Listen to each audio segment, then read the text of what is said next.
नमस्कार, रोमाना की राय के साथ हाजिर हूं मैं रोमाना इसार खान। हम सरकार बनाने जा रहे हैं। शेर का बच्चा हूँ, जंगल चीरने निकला हूँ। अरे आप ही के लिए तो सब ज्यादा काम किया है। जी हाँ, ये बिहार चुनाव में प्रचार का शोर थम चुका है।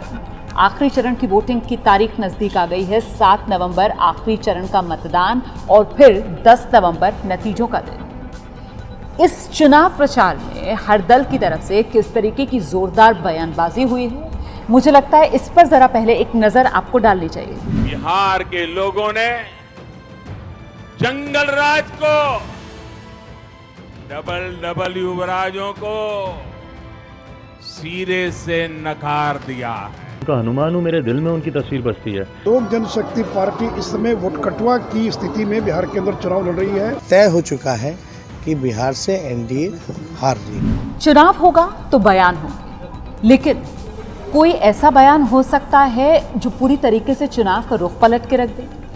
दरअसल ये मैं इसलिए कह रही हूं क्योंकि अपनी आखिरी चुनाव प्रचार की सभा में धमदाहा में नीतीश कुमार ने जो कहा, उसका आकलन इसी अंदाज में किया जा रहा है कि नीतीश कुमार का दरअसल ये बयान वोटर के लिए इमोशनल अत्याचार है। बयान क्या है नीतीश कुमार का, ये सुनिए। आज चुनाव का आखिरी दिन है और ये मेरा अंतिम चुनाव है।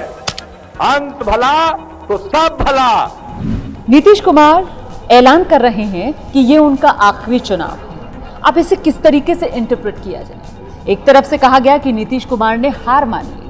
विपक्ष जो है, चाहे आरजेडी हो, कांग्रेस हो, उनकी तरफ से कहा गया कि देखिए, नतीजा आने से पहले ही नीतीश कुमार ने हथियार डाल दिए हैं, नीतीश कुमार हार मान रहे हैं। आदरणीय नीतीश बाबू को हार सामने नहीं दिख रही होती तो वो चुनाव से पहले ही ये बात कह देते। तीसरे चरण की वोट से पहले आपने हार तो स्वीकार की। हम तो ये शुरू दिन से ही कह रहे हैं कि वो थक चुके हैं। तो कांग्रेस और विपक्ष की तरफ से भले ही नीतीश कुमार को उनके इस बयान के चलते घेरा जा रहा हो, लेकिन जो नीतीश कुमार के साथी हैं, चाहे जीतन राम मांझी हो या फिर बीजेपी गिरिराज सिंह, वो कह रहे हैं कि ये नीतीश कुमार का किरदार दिखाता है, उनका कैरेक्टर दिखाता है। राजनीति में किस तरीके से उन्होंने हमेशा शुचिता की राजनीति की है, ये उसकी एक मिसाल है। नीतीश कुमार ने राजनीतिक जीवन में, सामाजिक जीवन में राफ साफ करके खोल के रख दिया। इसके लिए उनको धन्यवाद, उनको बधाई। चुनाव का अंतिम समय था, इसलिए उन्होंने एक अच्छी मीटिंग वहाँ हुई। सब लोगों को समझाने के तर्ज में उन्होंने कहा कि साहब अंत भला तो सब भला। इस सब के बीच जेडीयू सामने आई है। जेडीयू की तरफ से कहा जा रहा है कि नीतीश न टायर्ड हैं न रिटायर होने वाले हैं। नीतीश जी ने यह कहा कि यह मेरा चुनाव अंतिम है। राजनीति में वो हैं और अभी रहेंगे। उनके जैसे व्यक्ति राजनीति के लिए हमेशा प्रेरणा के स्रोत हैं और रहेंगे, और राजनीति में रहकर हम सबको प्रेरित करते हैं, करेंगे। लेकिन बयान तो नीतीश कुमार ने ऐसा दिया है जिसे लेकर सियासी प्रतिक्रियाएं किस तरीके की आई, वो मैंने आपको दिखा दी। और इस बयान का आंकलन कैसे हो रहा है, मुझे लगता है अब इस पर हमें बात करनी चाहिए। देखिए, जो बयान आया नीतीश कुमार का, उसे लेकर कुछ सवाल खड़े हुए हैं। पहला सवाल ये कि क्या नीतीश कुमार ने इमोशनल कार्ड खेला? तो इस सवाल के जवाब में नीतीश कुमार का ये जो दाव है, वो समझने के लिए आपको ये भी जानना होगा कि धमदाहा, जहां पर नीतीश कुमार ने ये बयान दिया, और वो इलाका जहां थर्ड फेज में ये चुनाव हो रहा है, सीमांचल वाला इलाका है। इस इलाके के अंदर जो नीतीश कुमार की छवि है, उससे कोई इनकार नहीं कर सकता है। नीतीश कुमार ने हमेशा इस इलाके के लोगों को एक संदेश देने की कोशिश की है कि वो इन लोगों के साथ खड़े हुए हैं। इसका जिक्र नीतीश कुमार ने अभी किशनगंज में की, अपनी एक चुनावी रैली में भी कहा, जब उनकी तरफ से कहा गया कि देखिए, किसी की हिम्मत नहीं है, भले ही गाए बगाहे लोग इस तरीके का बयान देते हों कि देश छोड़ना पड़ जाएगा, नीतीश कुमार ने ये बात कही कि किसी की हिम्मत नहीं है कि आपको देश से बाहर करे। इसका मतलब आप समझते हैं, सीमांचल वो इलाका है जो मुस्लिम यादव बहुल इलाका माना जाता है। सीमांचल वो इलाका है जहां MY फैक्टर जो है, वो कहते हैं कि सियासत के अंदर गुणा भाग इस तरीके से बिठाता है कि सत्ता के करीब या सत्ता से दूर ले जाता है। और यही वो 78 सीटें जहां तीसरे चरण में चुनाव होना है, जिससे पहले नीतीश कुमार का ये बयान आया है।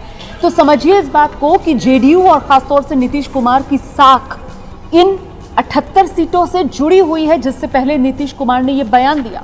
टाइमिंग इसलिए इंपॉर्टेंट हो जाती है कि पूरे 243 की 243 विधानसभा चुनाव के लिए जब प्रचार खुला हुआ था, तब तो नीतीश कुमार ने इस तरीके का बयान नहीं दिया। आखिरकार तीसरे चरण के आखिरी अपनी चुनावी सभा में ही नीतीश कुमार ने ये क्यों कहा? आज चुनाव का आखिरी दिन है और ये मेरा अंतिम चुनाव है। अंत भला तो सब भला। नीतीश कुमार ये समझ रहे हैं कि अब जो 78 सीटों पर चुनाव होना है वहां सबसे ज्यादा अगर स्टेक किसी का लगा हुआ है तो वो जेडीयू का, नीतीश कुमार का लगा हुआ है। देखिए, सरकार बनना ना बनना वो एक अलग बात है, लेकिन एक छवि, एक ब्रांड नीतीश जो नीतीश कुमार बने, एक ऐसे कद का नेता नीतीश कुमार इस देश में बनकर उभरा था एक वक्त में जिसको माना गया था कि विपक्ष की तरफ से अगर कोई नरेंद्र मोदी को चुनौती दे सकता है तो वो नीतीश कुमार है। याद है ना आपको वो दौर भी नीतीश कुमार का? क्या कद नीतीश कुमार ने सिर्फ बिहार नहीं हिंदुस्तान की राजनीति में हासिल किया। लेकिन वही नीतीश कुमार इन बिहार चुनाव में घिरे हुए नजर आए, और वो भी 2 युवाओं के जरिए। हम लोग मुद्दे की बात करते रहे, वो मुद्दे को भटकाने की कोशिश करते रहे।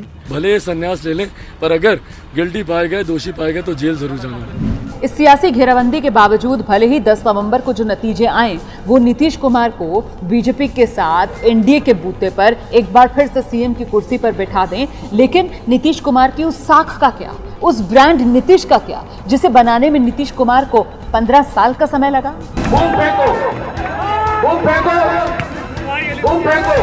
कहीं ना कहीं नीतीश कुमार के मन में ये चीज तो जरूर होगी कि आखिरकार ऐसा क्या हुआ कि उनकी सभाओं में नीतीश मुर्दाबाद, लालू जिंदाबाद, मोदी जिंदाबाद सभी के नारे लग गए।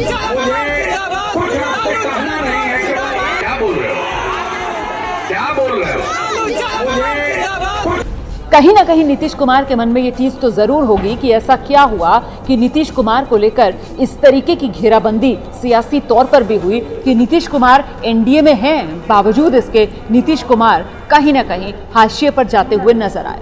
कहीं ना कहीं नीतीश कुमार के मन में ये चीज तो जरूर होगी कि आज बिहार में नीतीश कुमार को क्या दिन देखना पड़ रहा है कि नीतीश कुमार से ज्यादा बड़ा चेहरा बिहार चुनाव में जो चलता हुआ एनडीए के लिए नजर आ रहा है वो स्थानीय चेहरा नीतीश कुमार का चेहरा नहीं है, बल्कि नीतीश कुमार भी अब पूरी तरीके से पीएम मोदी की लोकप्रियता के बूते ही अपनी नैया पार करने के इंतजार में। इसीलिए मेरी राय में नीतीश कुमार का ये बयान शायद उसी अंत भला तो सब भला कि मन में बात लेकर नीतीश कुमार ने जनता ये सबसे अपील की है ताकि वो जो ब्रांड नीतीश है वो कुछ बना रहे, कुछ बचा रहे। नमस्कार। एबीपी न्यूज़ आपको रखे आगे।